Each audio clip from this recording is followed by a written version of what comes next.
Suite à l'annonce du confinement au 17 mars 2020, nous devions travailler sur la continuité pédagogique. Comment transmettre un geste professionnel dans ce nouveau contexte? Une série de 14 directs live pour comprendre, apprendre, montrer et démontrer les étapes de fabrication du cabinet contemporain. Un site web sécurisé est créé. Il est consultable sur ordinateur, tablette et smartphone. Il centralise toutes les ressources. Une équipe autour de ce projet. 4 professeurs d'ébénisterie, 2 professeurs d'art appliqué. Une progression pédagogique spécifique pour l'occasion. Centralisation des liens des classes virtuelles de tous les enseignants. Utilisation des classes virtuelles. Des cours de pratique décortiqués étape par étape. Des cours en co-intervention avec un enseignant de mathématiques sciences et une enseignante d'art appliqué. La co-intervention est possible. Des directs vidéo pour montrer les étapes successives de la fabrication d'un mobilier.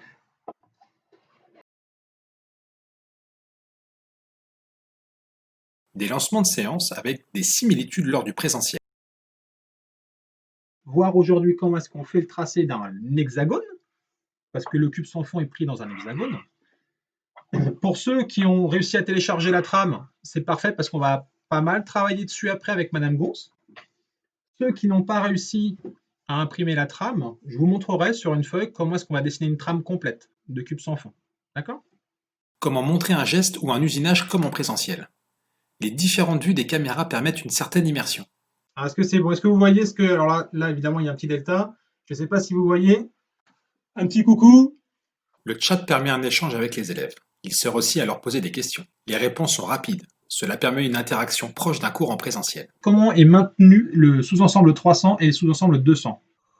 Un enseignant devant la caméra, un speaker pour synthétiser le chat, 2 autres enseignants pour animer le chat derrière leur écran. Comment s'appelle ce frisage? Je peux répondre, monsieur? Non, tu peux les aider à répondre. Le rôle du speaker permet d'expliquer ou de justifier le geste montré par l'enseignant. Alors on peut un petit peu s'étendre sur le fait que ces petits tiroirs donc n'ont pas de fonctionnement comme habituellement pour le fonctionnement d'un tiroir de type ébénisterie. Montrer les différents gestes du métier.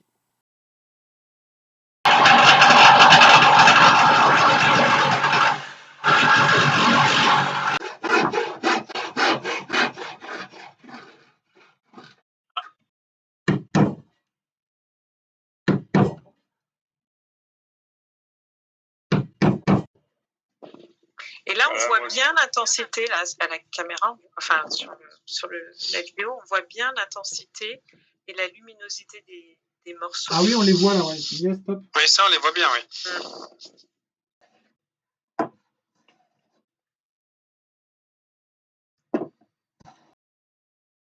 Les erreurs font partie du processus d'apprentissage.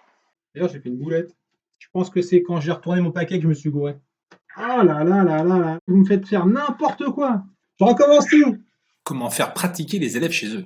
Un vrai casse-tête. Nous avons dessiné les veinages du bois pour créer nos propres feuilles de plaquage. Il ne faut pas oublier que là, l'exercice, c'est vraiment de vous apprendre la méthodologie pour faire un frisage. C'est-à-dire que là, on va dire qu'on se fabrique notre propre feuille de plaquage. D'accord? Mais après, toutes les étapes, que ce soit du plaquage ou du papier, ça va être exactement les mêmes. Il faudra qu'elle soit rigoureuse et précise et méthodique. C'est ça qui est important et c'est ça qu'il faut retenir. Grâce aux différents groupes de communication, les élèves nous envoient la photo de leur travail. Le rendu est immédiat. Ah, pas mal sur DOS. Qui est-ce qui a fait ça là? Qui est-ce qui a envoyé Madame Gons? C'est moi. C'est toi, Stéphane?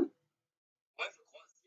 Co-intervention sur un exercice de plaquage, avec un collègue de mathématiques sciences, une collègue d'art appliqué et un élève. Voilà, donc il a dessiné donc le premier segment à partir du centre donc du premier cercle jusqu'à la pointe haute gauche de l'hexagone. Louis, tu la mets sur la première droite que tu as faite. Et ensuite, tu suis le... T'as le mode d'emploi ou pas? Ah, normalement, Louis, est-ce que tu as le petit dossier? Normalement, je crois qu'il l'a, il me semble. Hein. Alors, regarde, Louis, pendant que tout le monde découpe. Le geste est décortiqué, expliqué et argumenté. Le risque de boursouflement sur les côtés existe, d'où les précautions que vient de prendre Monsieur Brida. Pour créer une cohésion, le cabinet est signé lors d'une session en direct. Ah, donc j'ai marqué, j'aurais pu marquer réalisé, mais j'ai fait avec les élèves du lycée de Prony en live. Louis, l'élève co-animateur de la session, remercie l'équipe pour le travail effectué. De nous faire des remerciements, je pense, général. Ouais. Je pense qu'il y en a beaucoup qui le Tout disent, le monde pense comme ça, vraiment. Alors, on vous remercie énormément. Ça fait plaisir en fait d'entendre. Ouais, non, c'est cool. Mais nous, c'est sympa de faire ça encore aujourd'hui. Donc, il faut qu'on se renouvelle, c'est ça le plus dur. Ah, tu m'étonnes. Bon, en tout cas, c'était cool. Bon, en tout cas, merci Louis, la participation était vraiment top, super. Des questions se posaient sur le distanciel avant cet événement. De nombreuses questions sont apparues au cours de cette expérience. Certaines ont trouvé des réponses. D'autres questions auront leur réponse à moyen ou long terme. Une chose est certaine, elles risquent de faire évoluer nos pratiques pédagogiques.